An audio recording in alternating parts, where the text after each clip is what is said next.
La fosa que a continuación podríamos describir es la fosa infratemporal. Esta fosa infratemporal también es importante ya que se le describen límites. Lo que voy a empezar a ilustrar de un color verde, esto de acá, es el cuerpo. Esto de ahí recibe el nombre de cuerpo del esfenoides. Entonces podríamos sacar aquí una flechita. Y aquí estaría el cuerpo del esfenoides. Ese de ahí es el cuerpo. El esfenoides tiene dos alas. Las de color morado que voy a ilustrar son las alas mayores. Entonces podríamos sacar una flechita. Y aquí estaría el ala mayor. El ala mayor del esfenoides. Y son dos. Un ala mayor del lado derecho y un ala mayor del lado izquierdo. Por debajo, el cuerpo del esfenoides y el ala mayor del esfenoides, que podríamos ilustrarlo aquí de un color naranja. Podríamos delimitar aquí esta parte. Limitamos esta parte. Esto que estoy ilustrando de un color morado recibe el nombre de procesos pterigoideos, que son como las patitas de mi murciélago. Entonces, podríamos sacar igual una flecha acá describiéndolo. Y ahí estarían los procesos pterigoideos, que ya hablábamos en cráneo también acerca del esfenoides. Pterigoideos, ¿no? Y miren, más o menos sí se le ve la forma ahí de un Batman, ¿no? Un murciélago, aunque sea, ¿no? Ahí para los chinos. Y me faltan las otras alas, que son muy pequeñitas, pero sí las dibujé. Esas de ahí serían las alas menores del esfenoides. Ahí encontramos las alas menores del esfenoides. Entonces, ahí estarían los procesos pterigoideos, que son los piecitos del murciélago. Ahí encontramos los piecitos del murciélago. Los procesos pterigoideos se dividen en dos láminas. Esta de acá, por eso les puse una línea en medio, recibe el nombre de lámina medial. Vamos a decir que aquí estaría la línea media del cuerpo. Entonces esa sería mi línea media del cuerpo. Ya sabiendo dónde está, de ahí puedo tomar referencias. Como les comentaba, aquí encontramos a mi lámina medial, porque está cerca de la línea media, ¿no? Todo lo que se acerca a la línea media va a ser medial. Y luego, lo que se aleja, pues ha de ser a lateral. Entonces aquí estaría la otra lámina, que sería mi lámina lateral. Se pone aquí la lámina lateral. Lo mismo sucede con el otro proceso pterigoideo. El proceso pterigoides que estaría de este lado. Podríamos poner aquí la lámina, poner aquí la lámina medial. Esta sería la lámina medial. Y del otro lado, aquí estaría la otra lámina, que sería mi lámina lateral. Lámina medial y lámina lateral. Ahí estarían. Básicamente sería lo importante que describiríamos acerca del esfenoides. Por aquí a nivel del cuerpo me faltó decirles, encontramos la espina del esfenoides, que sería este pequeño triangulito, esta pequeña depresión que se observa aquí. Entonces ahí estaría la espina, que para esta fosa no tiene una importancia significativa, pero pues de una vez ahí se las pongo. La de los procesos pterigoideos, si ustedes ven una imagen, un práctico en un atlas del esfenoides, realmente son más pequeños y más cortitos y más anchos. Yo aquí, por cuestiones didácticas, para que entendamos todos esta fosa, pues sí los dibujé un poquito más grande. Entonces ahí está el esfenoides, nuestro murciélago. Cuerpo, alas menores, alas mayores y los procesos pterigoideos. ¿Se acuerdan qué espacio quedaba entre el ala mayor y el ala menor? Esto de acá,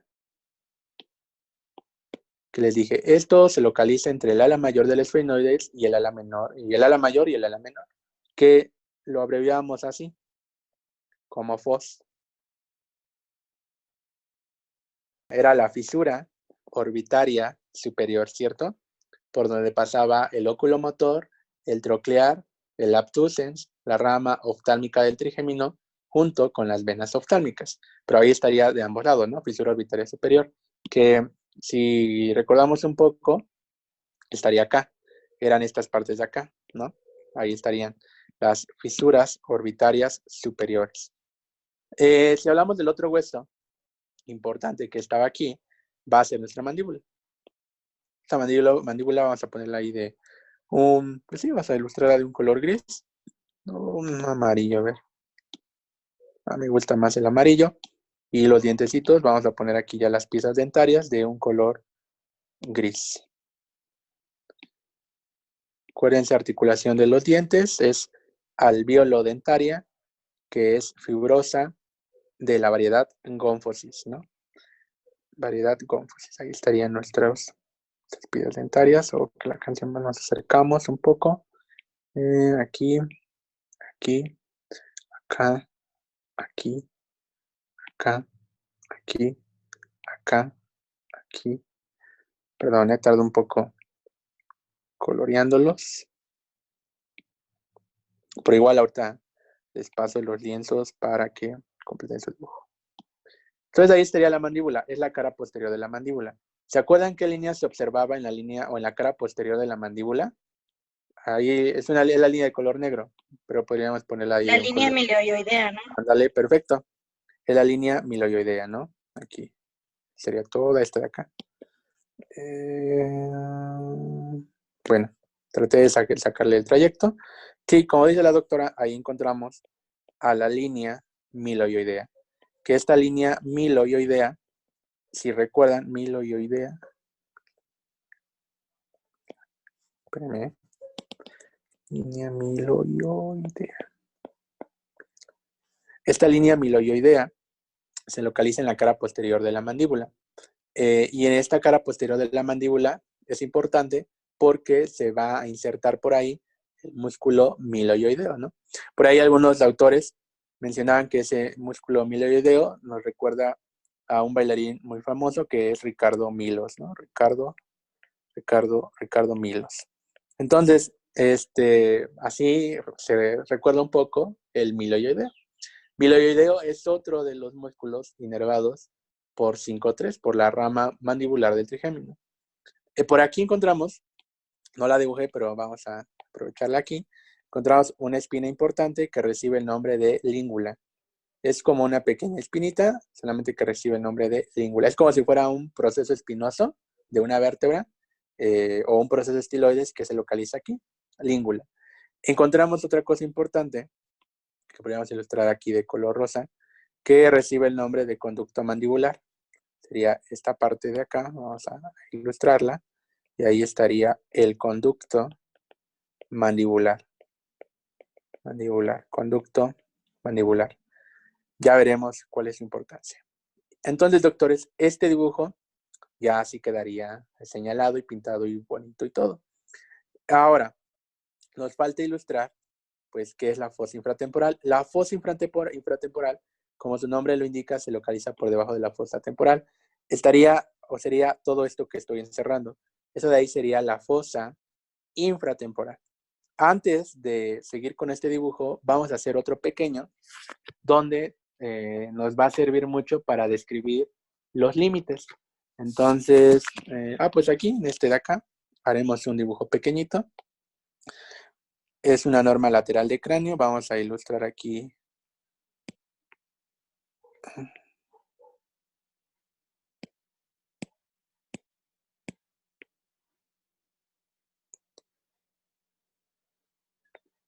Norma lateral de cráneo muy rápida. Aquí corté a mi mandíbula. Solamente observo parte de la rama y también parte nada más del cuerpo. Pero creo que sí se ve mi forma de cráneo en una norma lateral. No sé, podríamos poner por acá también el arco cigomático, ¿no? Ilustrando, aquí estaría la nariz de este paciente. Aquí los labios, aquí, ¿no? Bueno, más o menos para que se dé una idea de qué vista es. Es un dibujo muy pequeño, no va a llevarnos más de un cuarto de hoja este dibujo. Solamente es para ilustrar los límites. Este dibujo me sirve para hablar un poco de los límites. Ya hace rato hablábamos de la fosa temporal, que esta fosa temporal se encontraba por acá, ¿no? fosa temporal con el músculo, límites y todo eso. Por debajo de la fosa temporal se localiza otra fosa, que es la fosa infratemporal. Y para ustedes ver esta fosa infratemporal, localizarla, es necesario cortar, ¿no? Hicimos aquí un corte transversal, poner aquí unas tijeras. Usted hizo un corte transversal de esta mandíbula, quitó parte de la rama de la mandíbula para poder visualizar esto de acá, que será la fosa infratemporal. Entonces ustedes, ahorita nosotros nos localizamos aquí, usted está aquí, ¿no? Vamos a hacer esa fosa. Este dibujo lo hice más que nada para poder ilustrar el límite anterior y el límite posterior. Entonces aquí está usted, sabe, bueno, ya saben dónde están. Entonces para acá será anterior, ¿no? Aquí anterior, y hacia acá será posterior. Y podríamos ilustrar nuestro cráneo aquí de un color amarillo, ahí estaría de color amarillo. Si yo les pregunto, ¿quién sería el límite anterior de mi fosa infratemporal? ¿Qué me dirían? Vamos a poner por acá.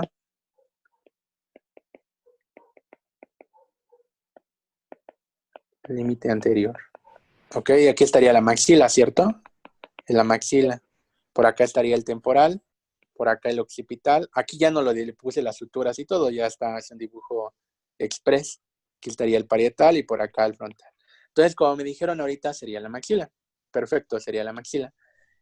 Si somos un poco más detallados, el límite anterior de mi fosa infratemporal lo está formando la cara posterior de la maxila. El límite posterior lo está formando la cara anterior del hueso temporal. Eso es lo que tienen que recordar. Ya tenemos un límite anterior y ya tenemos descrito un límite posterior. Si no se quieren hacer bolas, digan el límite anterior lo forma la maxila y punto. El límite posterior lo forma el hueso temporal y punto. Esto de cara posterior y así es como un poco más específico, que está padre que lo recuerden y lo aprendan, pero si les cuesta trabajo, empiecen primero con los huesos. El límite anterior la maxila y el límite posterior el hueso temporal. Listo, ya describí esos dos límites. Me faltan otros dos límites, otros cuatro, mejor dicho. Usted se encuentra ubicado aquí. Vamos, usted se encuentra aquí, ¿no? Usted está ahí.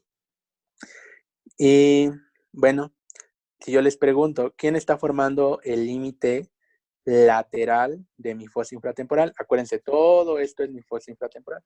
¿Quién estaría formando el límite lateral? La mandíbula. ¿Qué parte de la mandíbula? La rama. La rama, ok. ¿Quién sería el límite inferior? El cuerpo de la mandíbula. Perfecto. Entonces ya tengo el límite inferior. ¿Quién sería el límite medial?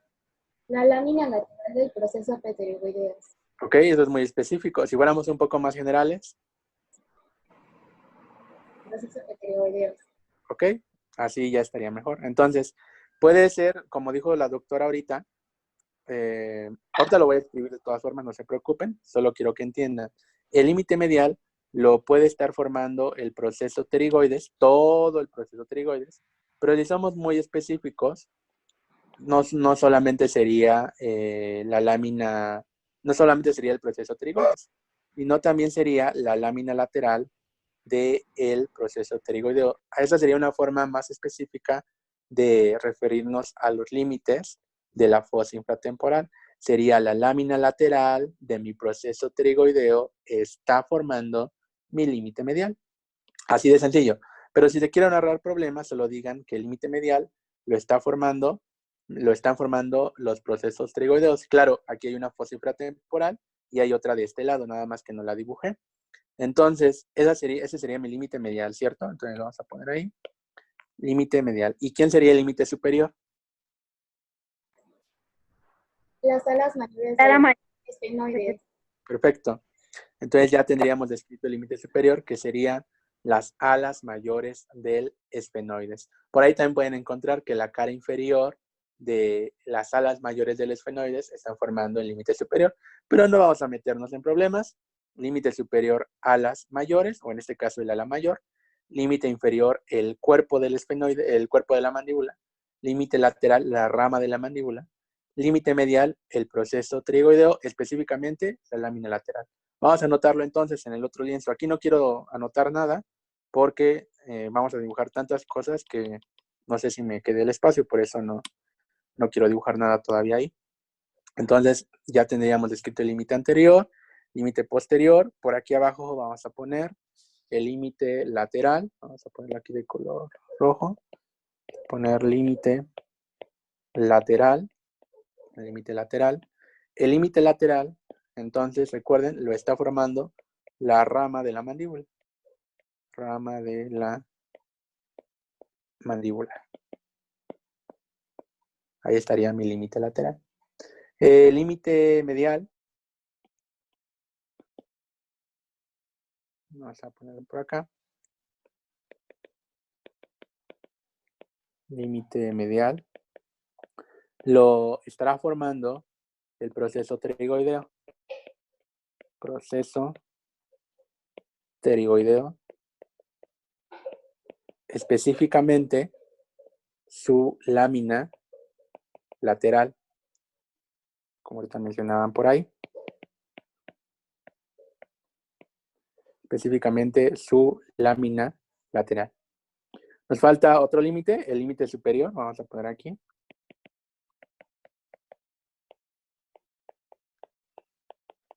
En el límite superior de esta fosa se encuentra el ala mayor del esfenoides.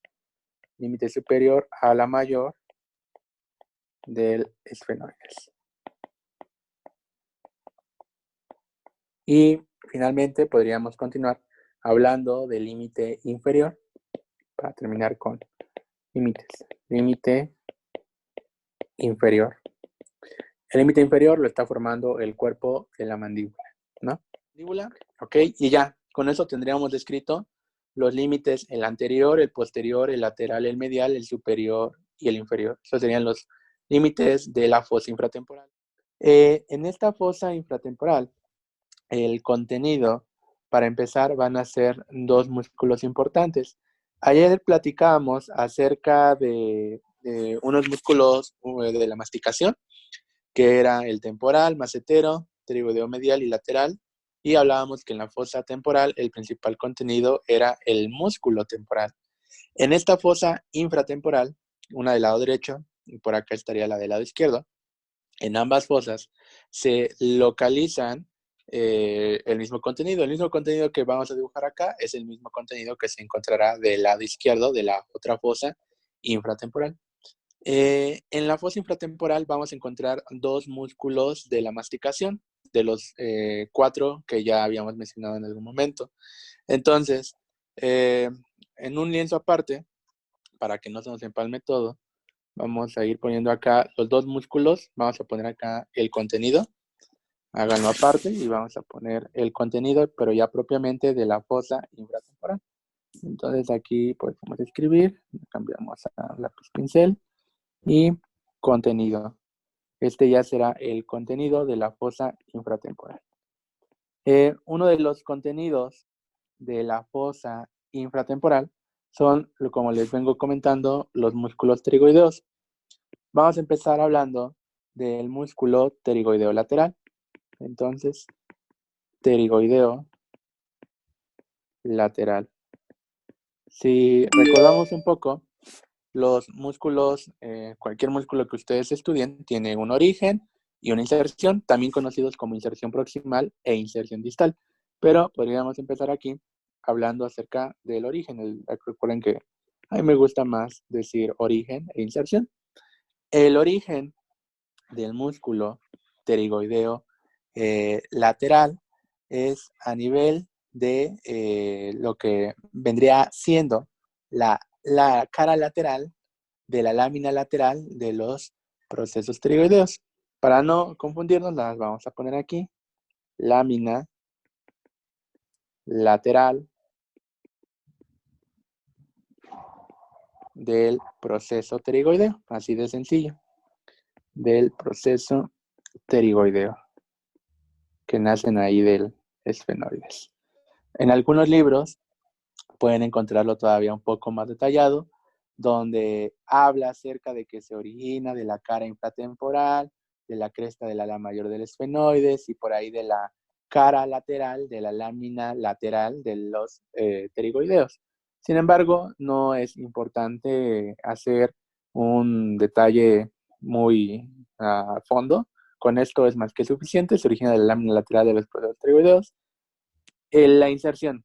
¿Dónde será la inserción? Este músculo tiroideo lateral se dice que es un músculo que tiene dos cabezas. Entonces, por eso se habla de una inserción superior y una inserción inferior. Entonces, sí, eso es algo importante que podríamos poner aquí. Este músculo pterigoideo lateral tiene dos cabezas. Tiene dos cabezas, ¿no? Tiene una cabeza superior y tiene una cabeza inferior. Las dos cabezas se originan igual, tienen un origen común, sin problema. La inserción es donde sí varía, porque como les voy a repetir, la cabeza por ahí superior, si, bueno, vamos a escribirlo, no está de más que lo tengamos, entonces vamos a poner acá. Déjenlo con igual no TM, no hay problema, pero vamos a poner aquí un poquito más específico, vamos a poner la inserción de la cabeza superior, donde se está insertando la cabeza superior. Principalmente se inserta en la cápsula y el disco interarticular de la ATM. Entonces vamos a poner aquí en la cápsula, voy a poner aquí en la cápsula y el disco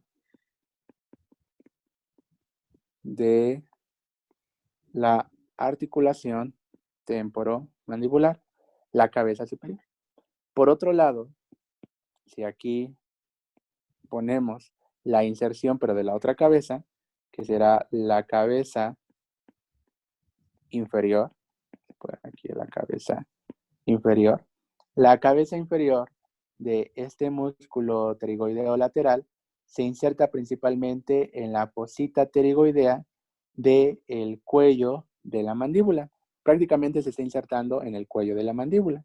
Entonces vamos a poner aquí, se inserta en el cuello mandibular.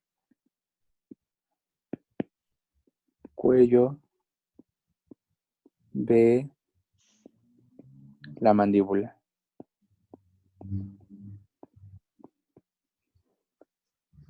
Eso sería en cuanto a la inserción tanto de la cabeza superior y de la cabeza inferior del tiroideo lateral. El origen es lo mismo. Vamos a dibujar este músculo para que vean a qué me refiero en cuanto a las cabezas, ¿no? ¿Qué es eso de las cabezas? Entonces, podríamos cambiar a nuestro dibujo anterior, en el otro lienzo, para dibujarlo. El origen o la inserción proximal de este músculo tiroideo lateral no cambia mucho. Este músculo vamos a pintarlo de un color, pues vamos a ponerlo de ahí como un rojito clarito porque no quiero utilizar rojo todavía, ya que ahorita vamos a utilizar ese color para la arteria maxilar, entonces pues todavía no quiero tocar el color rojo. Entonces el origen es aquí, vamos a dibujarlo acá, salen sus fibras, aquí estarían las fibras que se están originando de la lámina lateral del el proceso tiroideo. Entonces vamos a dibujar aquí las fibras, ahí estaría mi cabeza superior, imaginemos que esto es la cabeza superior, ¿no? Ahí estaría, a poner ahí las fibras musculares, que si recordamos, la cabeza superior se está insertando a nivel del disco y la cápsula de la ATM, ¿no? De la articulación temporomandibular. Entonces ahí estaría la cabeza superior, mientras que por otro lado, la cabeza inferior va hacia el cuello mandibular, que es la que a continuación estoy dibujando. Y esta sería la cabeza inferior. Luego por ahí les pueden llegar a preguntar en el examen, y de hecho ha sido preguntas de extraordinario, ¿qué músculo de la masticación tiene dos cabezas? ¿O cuál de los dos músculos pterigoideos tienen dos cabezas? Entonces ustedes ya ahorita ya lo saben, ¿no? No digo que se vayan a ir a extraordinario, simplemente cuando un doctor se los pregunte en clase o en disección o en algún momento alguien se los pregunte, pues van a decir, ah, claro, es el músculo pterigoideo lateral, que tiene dos porciones, dos cabezas, y es un músculo de la masticación, ¿no? Que es el pterigoideo lateral. Y como es un músculo de la masticación, pues lo va a estar inervando la rama mandibular del trigémino, del 5-3, ¿no? Eso es importante que pues lo recuerden, que lo dejan un pequeño espacio, ¿cierto? Ahí están dejando un pequeño espacio. Perfecto. Con esto podríamos terminar de dibujar al músculo pterigoideo lateral. Nos faltaría hablar, claro, la función es importante, así como la inervación. Entonces regresemos al otro lienzo que estaba en la otra hoja, vamos a ponerlo aquí, y agreguemos la función de este musculito. Vamos a poner, aquí nos acercamos y vamos a poner la función. Que de hecho también es algo preguntable, la función. Vamos a poner aquí, función. Cambiamos de color negro. La función depende de que si tenemos dos músculos pterigoideos laterales, uno derecho y uno izquierdo. Entonces, se habla de que hay una función del músculo pterigoideo lateral cuando se contraen los dos músculos, pero también se habla de una función unilateral cuando solamente se utiliza un músculo. Entonces, podríamos sacar una flecha hablando acerca de la función bilateral. ¿Qué función tienen los músculos pterigoideos laterales cuando actúan bilateralmente? Su función va a ser que protruyen la mandíbula, vamos a poner aquí, protruyen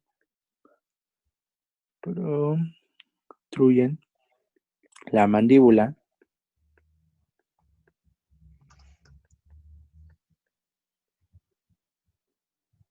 y descienden el mentón. Y descienden el mentón. Y descienden el mentón. Esa sería su función bilateral.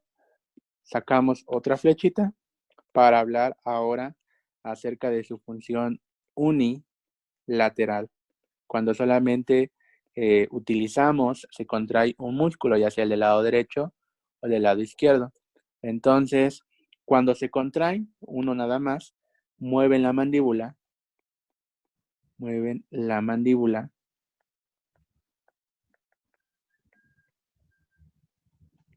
hacia el lado contralateral, hacia el lado, que es importante, contralateral, lateral. Es su principal función. Entonces, ya estaría descrita su función tanto bilateral y unilateral. Bilateralmente, recuerden, protruyen la mandíbula y descienden el mentón.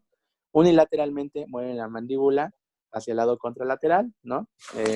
Cuando, de alguna manera, aquí podríamos dibujar la boquita, ahí estaría, vamos a poner ahí los dientes, ahí estarían los dientes. Creo que no, vamos a dibujar una mandíbula más bonita, vamos a ponerla por acá. Ahí, esta está mejor.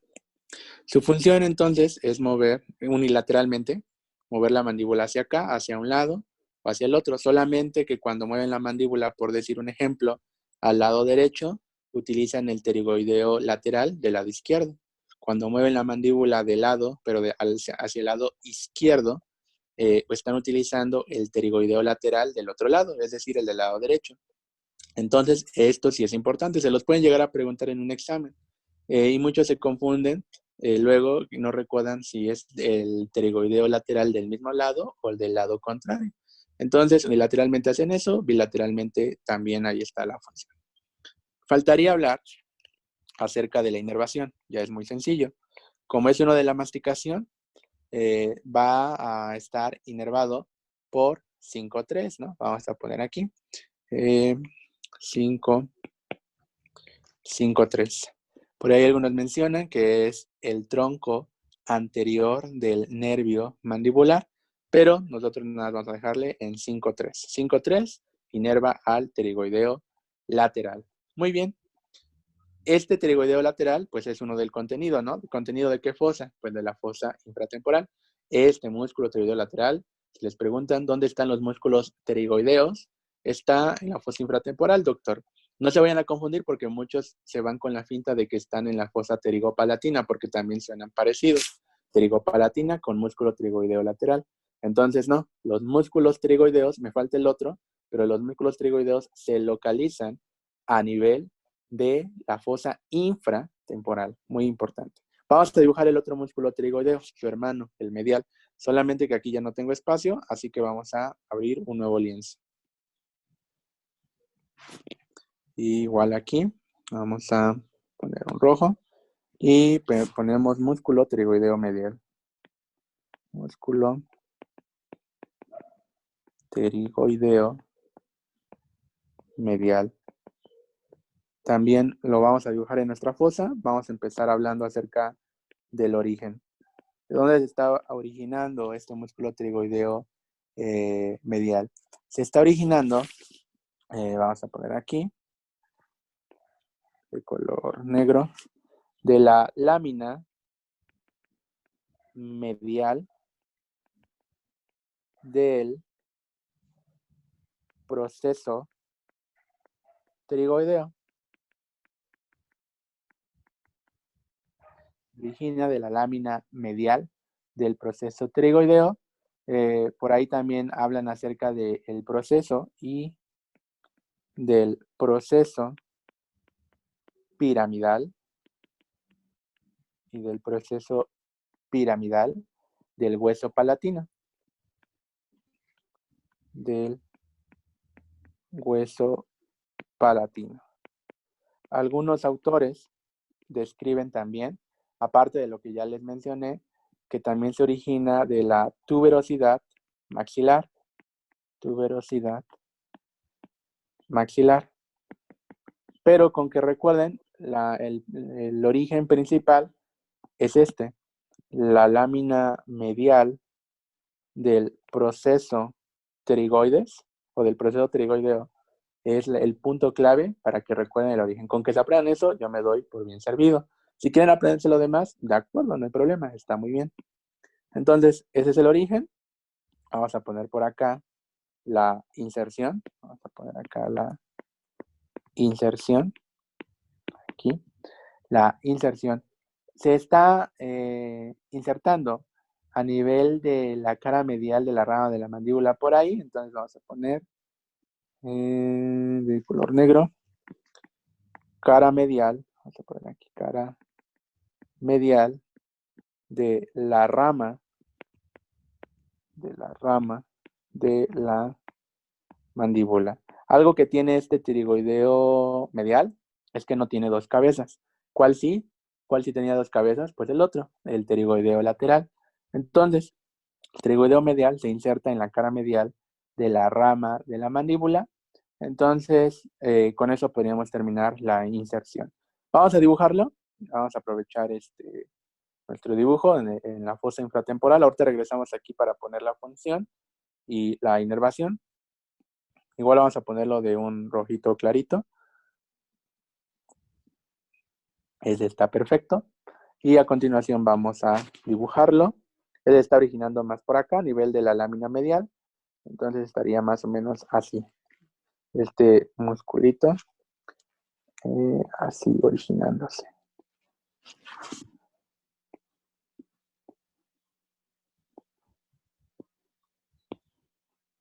Si ya se dieron cuenta, el músculo pterigoideo medial está inferior respecto al pterigoideo lateral, que es el superior. En los exámenes departamentales o en algún examen práctico siempre los tratan de confundir con, en un práctico le señalan, ya sea el pterigoideo medial o el pterigoideo lateral. Una clave es que recuerden que qué músculo pterigoideo es superior, pues es el músculo pterigoideo lateral es superior, el músculo pterigoideo medial es inferior. Ahorita les enseño una imagen práctica de la vida real en una disección para que vean que no les miento y sirve que ya se van familiarizando con dichas imágenes, dichas disecciones de los atlas. Entonces aquí estaría el otro musculito, este de acá, el pterigoideo medial. Ahí estaría. Dibujar bien las fibras, ahí estarían nuestras fibras musculares.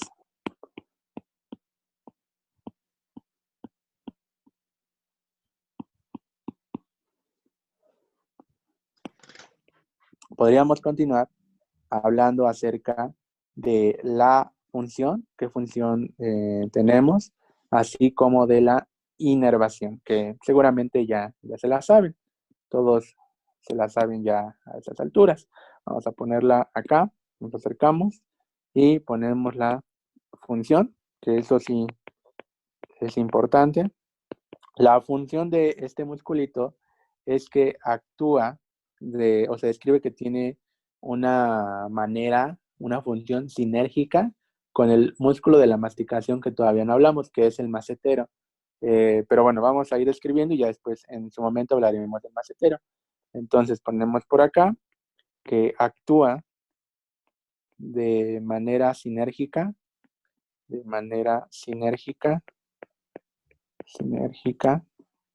con el macetero, con el músculo macetero, para elevar la mandíbula, para elevar la mandíbula. Por ahí también se habla de que contribuye a la protrusión mandibular, a la protrusión mandibular del pterigoideo medial. Nos faltaría ahora hablar acerca de la inervación. Entonces vamos a poner la inervación, pues ya es muy sencilla, ¿no? Es por 5-3, que si recuerdan, emerge del cráneo por el foramen oval, ¿no? Entonces ahí estaría el músculo pterigoideo medial. Podríamos completar con una imagen práctica para enseñarles cómo se ven los músculos pterigoideos en la vida real, o cómo se los van a preguntar en su momento, en un segundo. Aquí está el músculo temporal. Si recuerdan, este músculo o dicho músculo temporal se origina a nivel de la línea temporal inferior y posteriormente sus fibras, vean cómo van las fibras musculares, se ve muy bonito, cómo sus fibras se dirigen hacia inferior y para insertarse acá. Aquí está mi mandíbula. Esto de acá sería mi mandíbula. La mandíbula tiene un cóndilo, ¿cierto? Este sería el cóndilo. Y este cóndilo a su vez se está articulando con el arco cigomático, pero realmente se articula con el temporal, ¿no? Y forman por acá la ATM. Y por acá estaría el proceso coronoides de mi mandíbula, donde miren, se está llegando a insertar este bonito músculo temporal. Y está pasando entre el terion, por así decirlo, o entre el cráneo y el arco cigomático. Las fibras pasan, se dirigen acá, no pasan encima del arco, sino pasan por dentro de él. Miren, en esta vista lateral encontramos a los pterigoideos, se encuentran acá. Este de que está aquí arriba es el pterigoideo lateral, y este que está aquí inferiormente es el pterigoideo, parte del pterigoideo medial. Entonces, ahí estarían los músculos en esa vista lateral. Pero tengo más vistas por acá. Miren, aquí se ve mucho mejor todavía. Nos acercamos. Aquí estaría este de acá, todo este de acá sería el pterigoideo medial. Y este de por acá es el otro del otro lado. Ese sería el pterigoideo medial del lado derecho. Observamos también los músculos pterigoideos laterales. Aquí estaría el pterigoideo lateral. Y miren, aquí se divide en dos. Es decir, aquí estaría la cabeza superior y aquí estaría la cabeza inferior, ¿cierto? Del otro lado también. No se observan muy bien las dos cabezas, pero aquí estaría su hermanito, el pterigoideo lateral del otro lado. Entonces, del lado derecho sí se observa súper bien cómo están las dos cabezas, la cabeza superior y la cabeza. ¿Qué otro contenido encuentra usted en esta fosa infratemporal? Aquí va a estar una arteria muy importante que recibe el nombre de arteria maxilar. Antes de hablar de la arteria, aquí dibujé dos forámenes del lado derecho y del lado izquierdo. Uno recibe el nombre de foramen oval. Aquí estaría el foramen oval. Vamos a ponerlo en chiquitito. Aquí estaría el lado de oval. Y este sería el foramen espinoso. ¿Qué foramen me falta? ¿Alguien ya se dio cuenta qué foramen falta aquí? Que está también en las alas mayores del esfenoides. El redondo, ¿no? Redondo. Sí, falta el redondo. El redondo lo vamos a ocupar para la otra fosa que es la más compleja, que es la fosa trigopalatina. En esta fosa infratemporal, ahorita solamente me importan el foramen oval y el foramen espinoso, pero no olviden que en el ala mayor me falta otro foramen. Hay 3, pero por cuestiones didácticas ahorita solamente dibujé 2. En esta fosa infratemporal vamos a encontrar, ¿no? Les venía repitiendo, una arteria que recibe el nombre de arteria maxilar, y esta sí ya la vamos a poner de un rojo acá brillante, y vamos a aumentarle aquí el tamaño, y tratemos de dibujarlo lo mejor posible. Aquí estaría. Esta de aquí es la arteria maxilar, todo eso de ahí es la arteria maxilar. Vamos a acercarnos, y lo escribimos, el arteria maxilar.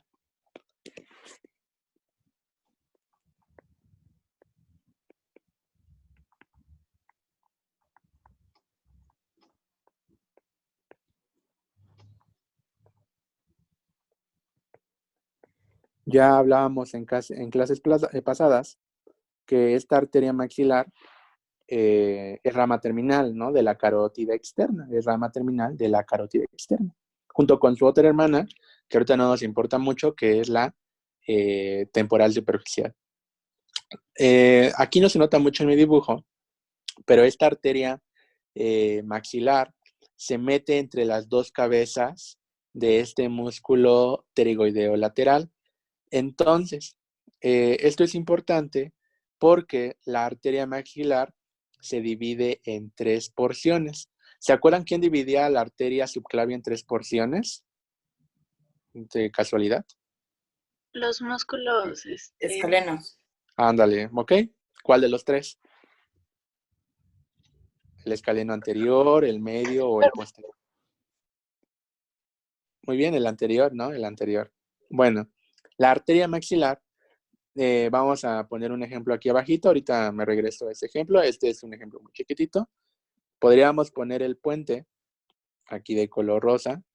El puente de color rosa va a ser, o este pequeño tunelcito, va a llamarse músculo pterigoideo lateral.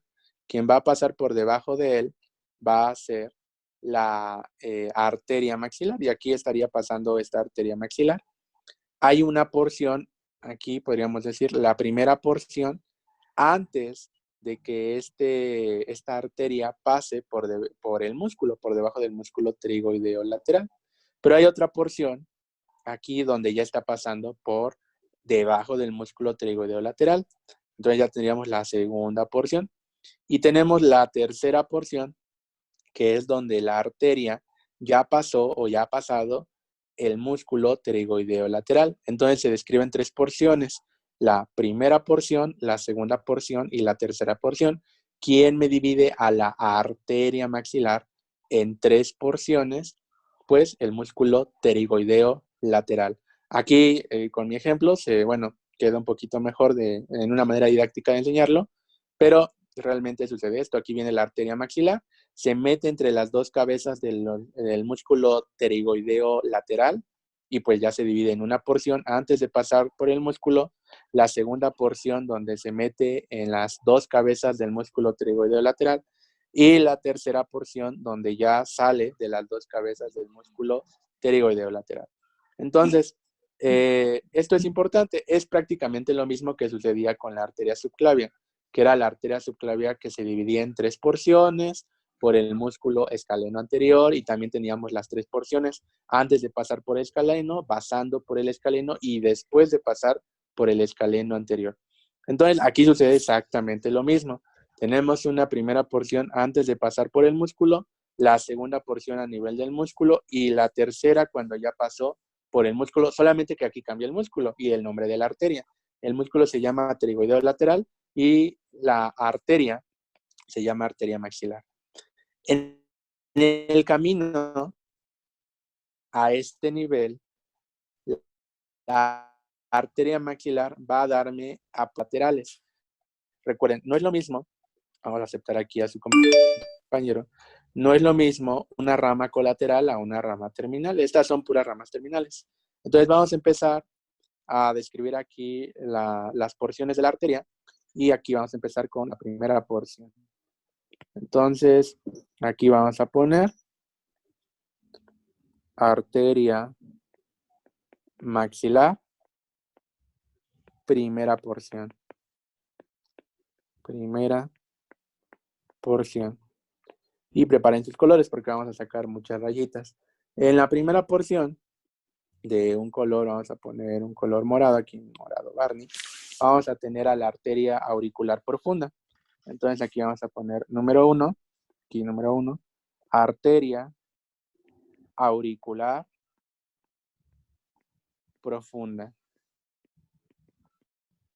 Ahí estaría la arteria auricular profunda, que está dando aquí. Es el primer ramito que va a estar dando. Entonces vamos a ponerla y aquí sacamos esta arteria. Ahí estaría la arteria auricular profunda. Vamos a ponerla un poquito mejor. Ahí está. Arteria auricular profunda. Luego, como número 2, otro ramo que vamos a encontrar, este lo vamos a poner de un verde, será la arteria timpánica anterior. Entonces aquí sería la número 2, nada más cambio a mi lápiz pincel. Número 2, arteria timpánica anterior. Arteria timpánica anterior. La podríamos dibujar, ya sería el segundo ramo que está dando la arteria maxilar en la primera porción. Y también la podríamos poner por acá. Ahí estaría la arteria timpánica anterior. Otro ramito que va a dar, ya sería el tercero, vamos a ponerlo de un color medio naranja, será la arteria meningia. Vamos a poner aquí la arteria meningia media. Ya hemos hablado de esta arteria. La arteria meningia media, ¿qué foramen ocupa para ingresar al cráneo? ¿Alguien lo recuerda? De casualidad. El oval. Sí.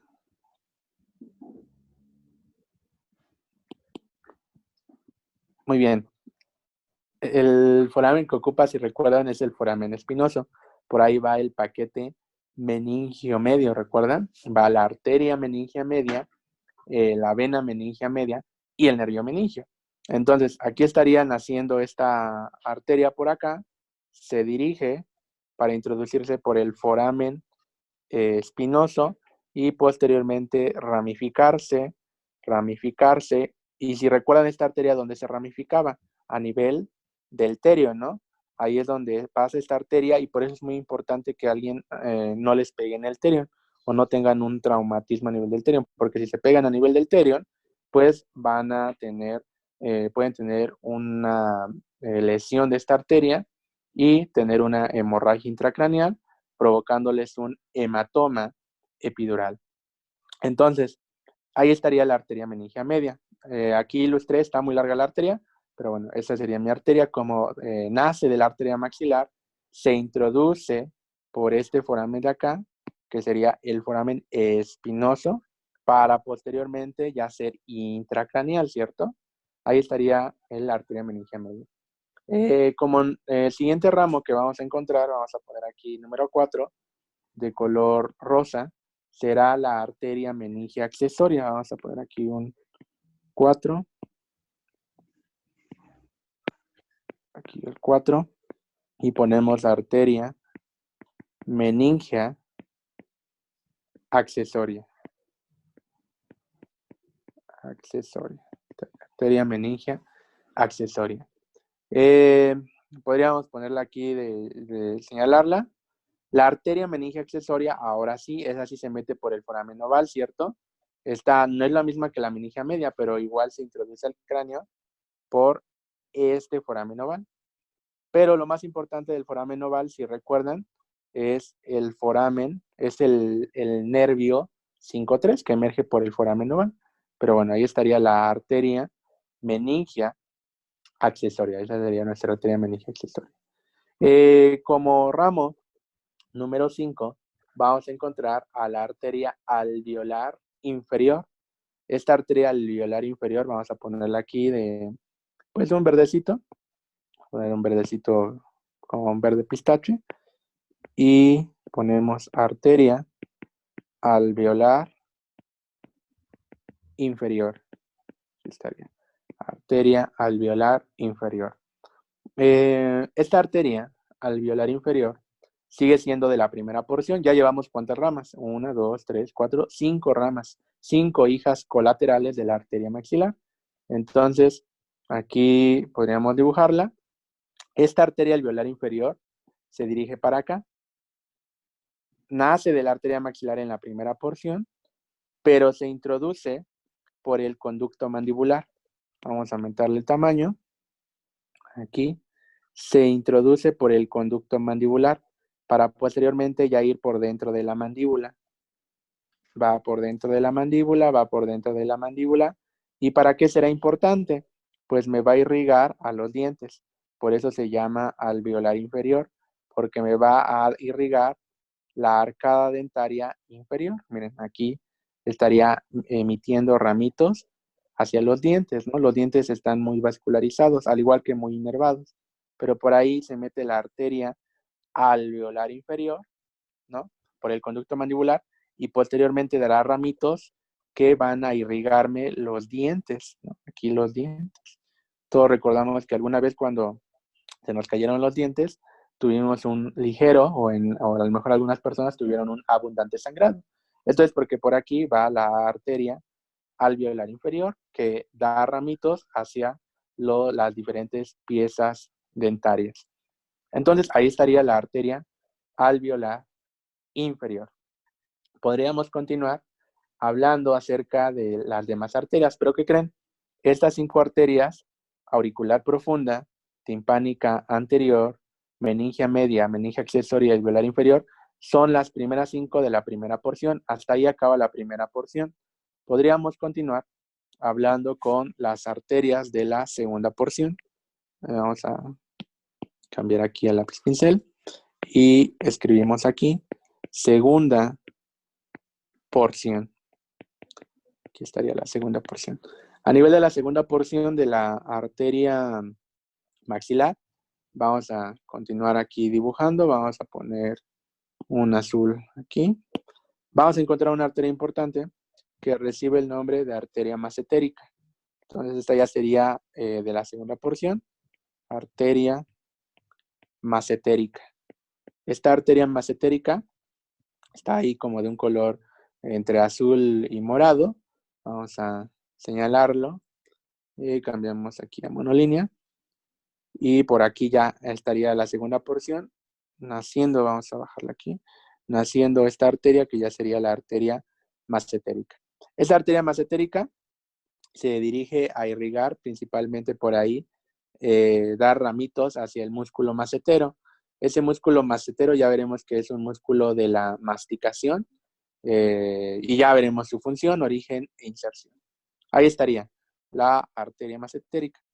En la segunda porción vamos a poner ahora, no sé qué color ya utilizamos, vamos a ponerle un color rosita fuerte. Pues vamos a poner un azul un poco más claro. Y en la segunda porción vamos a encontrar a las arterias temporales profundas. Aquí, arterias temporales profundas. ¿Recuerdan dónde vimos a estas arterias, las temporales profundas?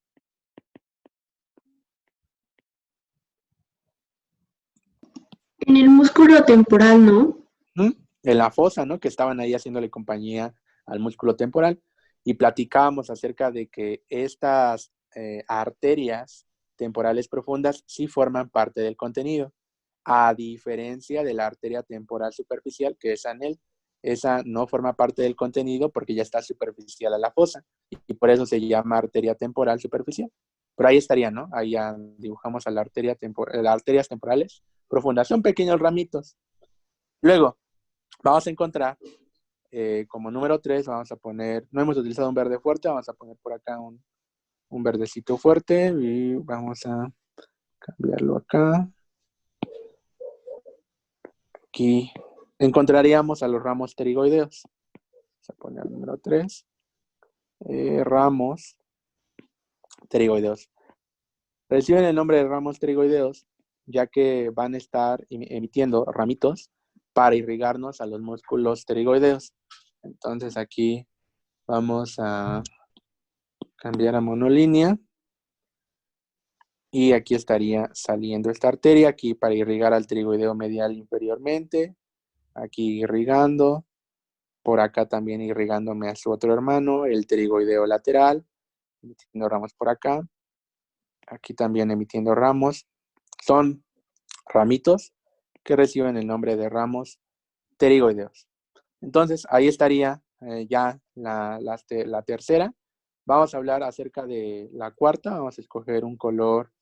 A ver, ¿qué color no utilizamos? Este amarillo. Todavía no utilizamos este amarillo como piolín. Vamos a utilizarlo.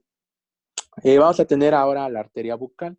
Vamos a poner aquí de lápiz pincel. Número 4. Arteria bucal. Ahí estaría la arteria bucal.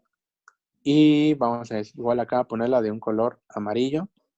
Cambiamos a monolínea. Y la podríamos dibujar aquí emergiendo la arteria. Aquí esta sería la arteria bucal. Muy bien. Ahí estaría la arteria bucal. Estos serían los ramos de la segunda porción de la arteria maxilar.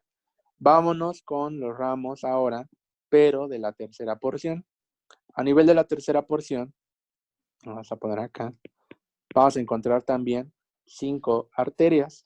Tercera porción. Tercera porción. Podríamos escoger aquí un color naranja como a la arteria. El primer ramito que vamos a encontrar en la tercera porción será la arteria alveolar superior posterior. Vamos a poner aquí. Número 1, arteria alveolar superior posterior. Superior posterior. Esa sería una arteria de la tercera porción, la primera arteria de la tercera porción. Entonces, ya en esta tercera porción, pues ya pasó por el músculo pterigoideo lateral. Aquí vamos a dibujarla.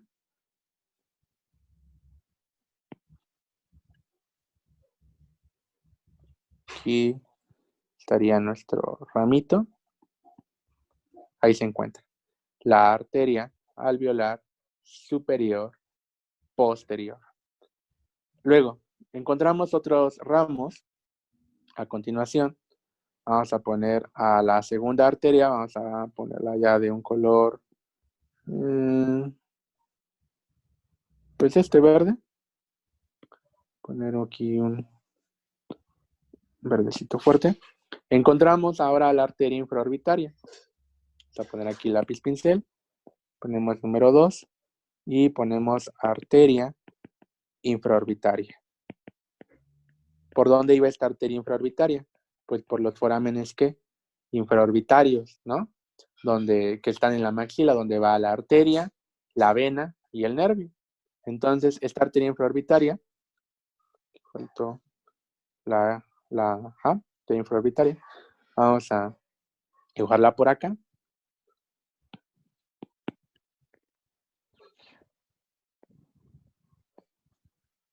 No se van a la ala mayor. Aparentemente por mi dibujo se van a la ala mayor. Ya por todos estos ramitos uno pensaría que se van a la ala mayor, pero no. Así no es.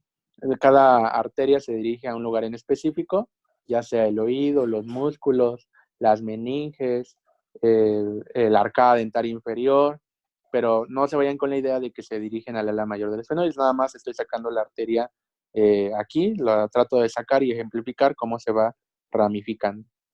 Luego, en la tercera porción encontramos a la arteria del conducto pterigoideo.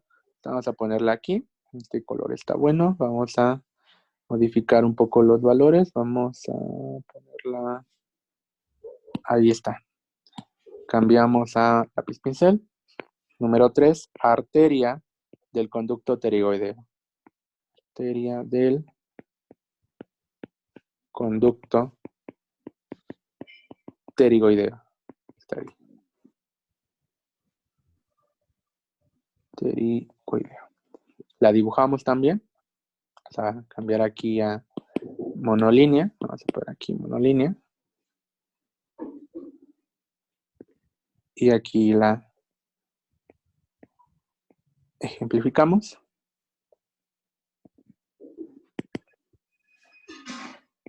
Listo. Arteria del conducto pterigoideo. Vámonos con la cuarta arteria que encontramos. Recibe el nombre de rama faríngea. Vamos a ilustrarla aquí. Vamos a poner, a ver. No hemos utilizado un gris. Vamos a poner un gris. Y ponemos aquí un lápiz pincel. Ponemos aquí la número 4. Y escribimos ramo faríngea. O rama faríngea, también la pueden encontrar así. Rama faríngea. Esta rama faríngea vamos a ilustrarla de gris. Vamos a ponerla por acá. Lápiz pincel.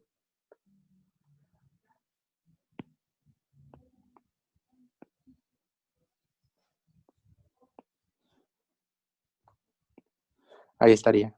Según ahí estaría ejemplificado mi rama faríngea.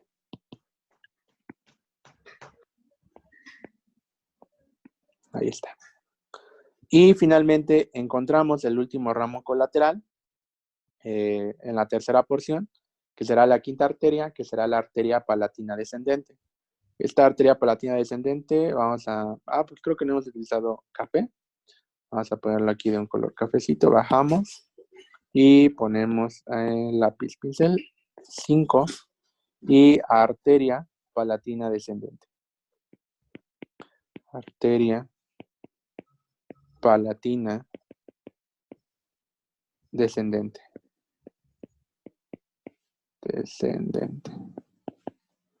Sería la arteria palatina descendente. Que la encontraremos. Aquí vamos a ponerla de un color café. Cambiamos a monolínea. La dibujamos. Aquí, acá, acá, aquí, aquí, acá. Ya veremos esta arteria palatina descendente, el trayecto y hacia dónde va. Se llama palatina porque se dirige al paladar duro. Si recordamos, existen dos tipos de paladares, el paladar duro y el paladar blando, ¿cierto? Estos serían las ramas colaterales de la arteria maxilar. Son 5 en la primera, 4 en la segunda y 5 en la tercera porción, que nos da un total de 14 ramas colaterales.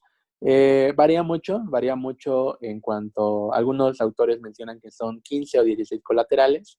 Entonces, Moore, por ejemplo, esto es, en nuestra referencia aquí es Moore. Moore menciona que tenemos 14 ramas colaterales. Estas son las 14 ramas colaterales. Muchos me preguntan en algún momento si se tienen que aprender las 14 colaterales. La respuesta es no. Solo tienen que recordar la arteria meningia media, que es la más importante, junto con la meningia accesoria. Recordar de qué porción. Lo que sí no se les tiene que olvidar es en cuántas porciones se divide la arteria maxilar, quién la divide en 3 porciones, en qué fosa está, en qué fosa encontramos a la arteria maxilar, en la fosa que infratemporal, ¿no? Con los músculos que pterigoideos. Entonces no se les vaya a olvidar eso. Eso sí es clásico que se les pueda llegar a olvidar, es lo preguntable, pero que se les olvida. En cuanto a los ramas colaterales, si les da tiempo o si quieren aprendérselas, está súper bien. Pero pues por cuestiones de tiempo, porque tienen que dedicarle a las demás materias o es mucha información o ya no hay tiempo, con que se aprendan lo que les acabo de decir es más que suficiente. ¿Qué otras estructuras encontramos como parte del contenido de esta fosa infratemporal? Como parte del contenido de la fosa infratemporal, por ahí encontramos un nervio importante. Ya ocupamos al foramen espinoso y el oval en cuanto a arterias. Por el foramen espinoso, ¿quién está entrando? La meningia media. Por el foramen oval, ¿quién está entrando? La meningia accesoria. Pero por el foramen oval, si recuerdan, por ahí va a emerger un nervio craneal importante, que vamos a utilizar aquí el disco. Fijar aquí. Vimos. Creo que ahí está súper bien. Aumentamos el tamaño. Si recuerdan, por el foramen oval, emergerá el 5, 3, ¿no? Ese de ahí sería el que acabo de poner ahí gruesote. Estoy hablando del nervio mandibular o la rama mandibular del nervio trigémino. Entonces vamos a ponerle ahí de color negro, escribir de color negro. Escribiríamos rama mandibular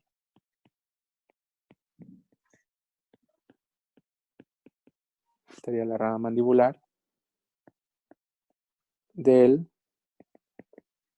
trigémino. La rama mandibular del trigémino. Es decir, ya nos quedó espacio. Vamos a poner 5, 3. Ahí estaría 5, 3. 5, 3 es otra estructura que forma parte del contenido de la fosa infratemporal. Entonces, si yo les pregunto hasta ahorita qué llevamos de contenido en la fosa, los músculos pterigoideos, la arteria maxilar con todas sus ramas que da y la rama mandibular de este nerviosito trigémino. Entonces, eso sería el contenido hasta el momento. Si recuerdan este nervio mandibular, 5-3, a su vez se divide en diferentes hijos, o sea, a su vez da ramas, emite ramas. Las principales ramas que por ahí emitía eran tres. Vamos a poner aquí, si las dibujamos, vamos a coger otra vez nuestro colorcito. Aquí.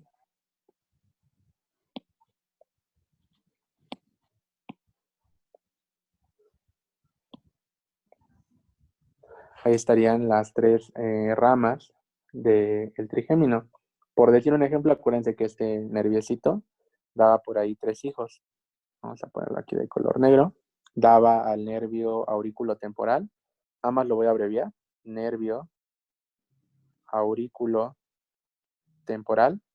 Por ahí también daba al nervio bucal. Voy a abreviarlo. A ver, vamos a poner aquí. Nervio bucal.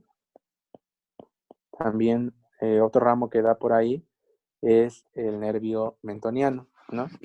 Que creo que quedaría mejor si aquí ilustramos el nervio mentoniano.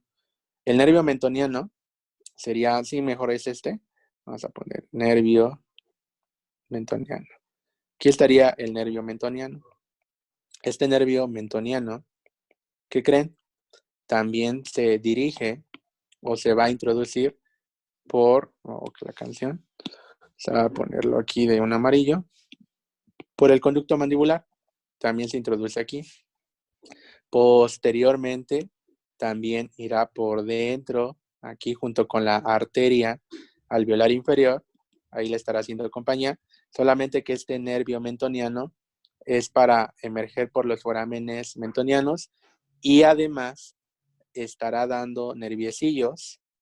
Por ahí estaría dando nerviecillos hacia los dientes, ¿no? Los dientes tienen que estar altamente inervados. De ahí el dolor intenso, agudo, que ustedes o todos hemos sentido alguna vez por una extracción de alguna pieza dentaria. Entonces ahí está el nervio mentoniano que también se introduce por el conducto mandibular para posteriormente emerger por los forámenes mentonianos en la cara anterior, porque si recuerdan, esta es la cara posterior, porque observamos la línea amiloidea.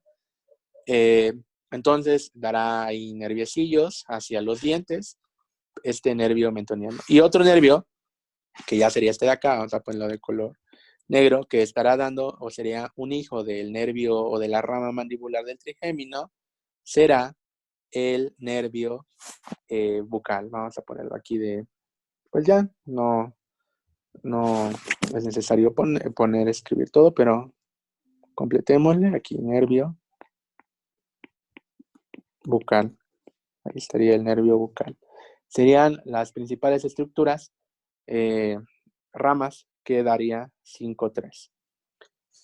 La arteria maxilar dio sus 14 colaterales.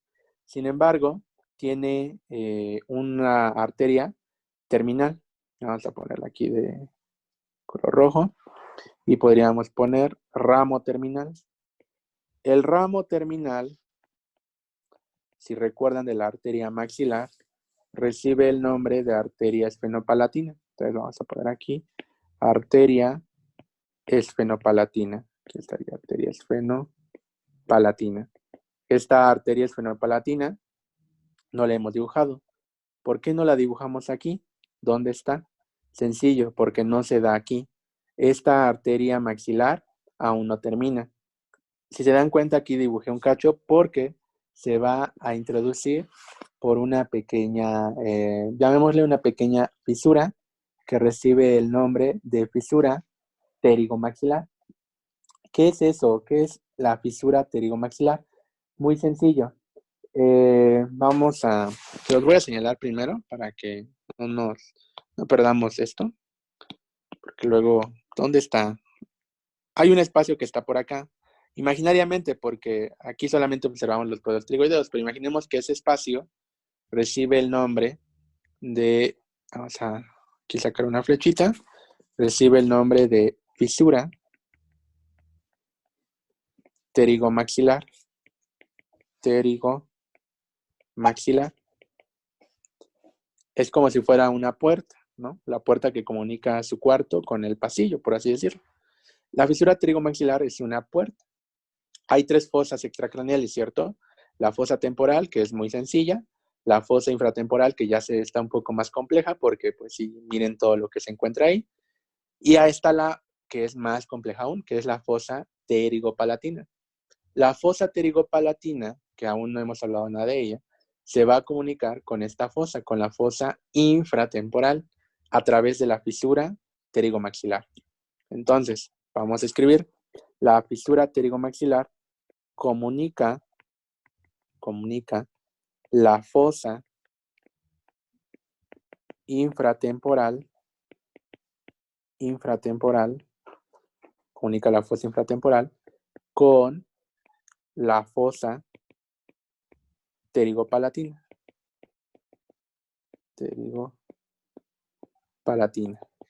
Esta fosa pterigopalatina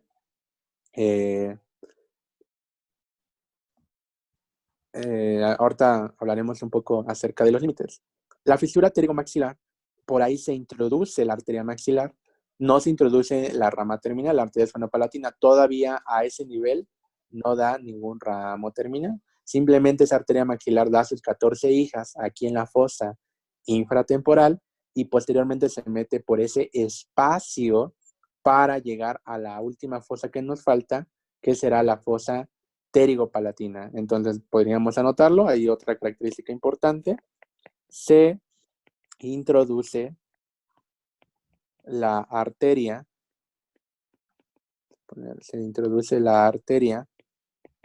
maxilar. Muy bien.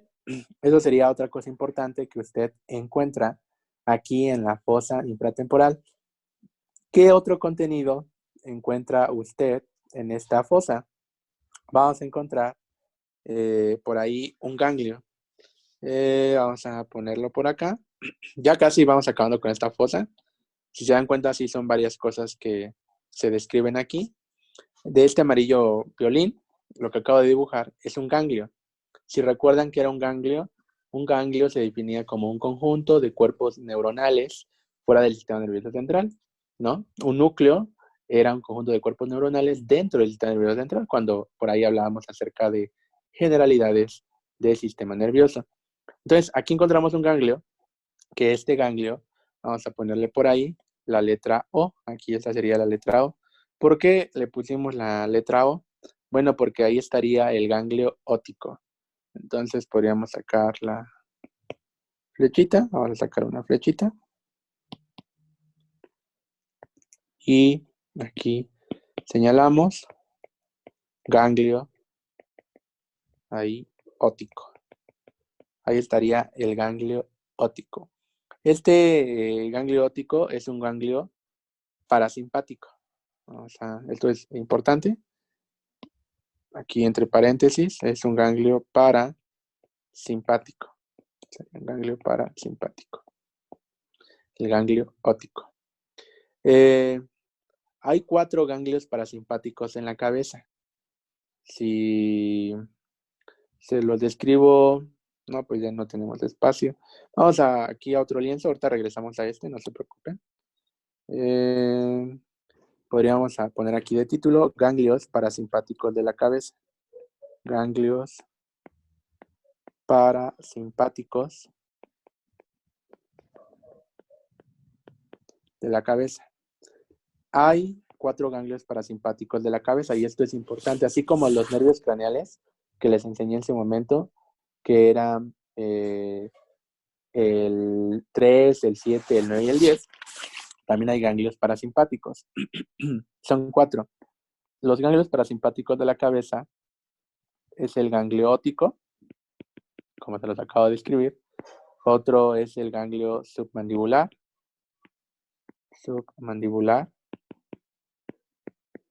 Otro ganglio importante que encontramos aquí es el ganglio ciliar. Vamos a poner aquí, ganglio ciliar. Otro ganglio importante es el ganglio pterigopalatino. Vamos a poner aquí, el ganglio pterigopalatino. Eso se lo tienen que aprender de memoria, porque les pueden llegar a preguntar cuál de los siguientes ganglios. Y hay un montón de ganglios. Solamente que unos son simpáticos, otros son ganglios que son sensitivos, hay otros ganglios que son parasimpáticos, como estos, que este óptico es el que se encuentra aquí, es el que dibujamos aquí de amarillo, es el bonito ganglio. Ahora, ¿qué más encontramos como parte del contenido de la fosa infratemporal? Otro contenido importante de la fosa infratemporal será un plexo venoso. Podríamos poner por acá un azul. Este azul también está bueno. Cambiamos a monolínea. Y por acá vamos a dibujar un conjunto de redes. Aquí, puras redes. Aquí, acá.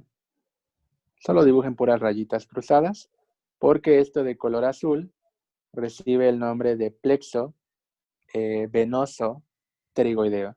Esto de acá es el plexo venoso pterigoideo. Son venitas, son un montón de venas que están enredadas. Plexo quiere decir red, entonces es una red de venas. Vamos a sacarle una flecha, vamos a cambiar a lápiz pincel. Y por aquí todavía observo que hay espacio, ahí. Entonces ahí encontramos al plexo, vamos a poner ahí, el plexo venoso pterigoideo. Si les llegan a preguntar dónde se encuentra el plexo venoso pterigoideo, en la fosa infratemporal, doctor, ahí es donde se encuentra. Y finalmente, para ir terminando con esta fosa, encontramos también parte de un músculo. Una pequeña porción, no todo el músculo, apenas una pequeña parte. ¿Se acuerdan dónde se insertaba el músculo temporal? Se insertaba acá, ¿no? En el proceso coronoides de la mandíbula. No se inserta en el cóndilo. En el cóndilo no, se inserta en el proceso coronoides. Podríamos hablar acerca de cómo viene parte de las fibras de este musculito, del músculo temporal. Aquí. Vamos a acercarnos tantito. Llegan parte de las fibras del músculo temporal aquí al proceso coronoides, que también están formando parte del contenido de la fosa, pero ya una pequeña porción del músculo temporal, no todo el músculo temporal. El músculo temporal se localiza, recuérdenlo, principalmente ¿en qué fosa? En la fosa temporal, en la fosa que lleva su nombre. Solamente es para que lo tomen en cuenta que una pequeña porción del músculo temporal forma parte del contenido, la porción que llega a insertarse en el proceso coronoides, ¿no? Esa pequeña porción que viene descendiendo, llega a insertarse aquí al proceso coronoides. Entonces, músculo, aquí acerquémonos, músculo temporal. Ahí estaría nuestro músculo temporal. Muy bien, con eso terminaríamos la fosa infratemporal. ¿Tienen algún